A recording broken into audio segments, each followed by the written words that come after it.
Hi everyone, this is Asus RP-AX58 and in this video I'm going to show you how to factory reset this Wi-Fi extender. There are two ways how you can reset this device. The first one is reset from the application, so open Asus extender on your smartphone, wait for loading.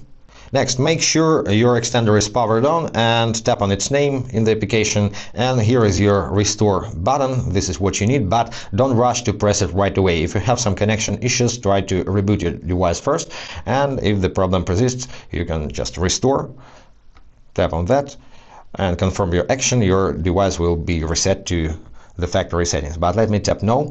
Let me show you one more thing. After reset, don't forget to scroll all the way down in this menu and unlink extender from the application to set it up from scratch.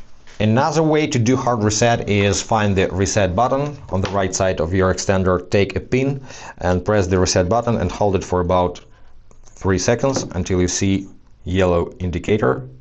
Now it's pulsing, so release the button, and that's pretty it, guys. Now you can wait for the blue LED indicator and start setting up your extender from scratch. That's pretty it, guys. I hope this was helpful. If yes, consider to subscribe to our channel, hit the like button and be awesome. Bye.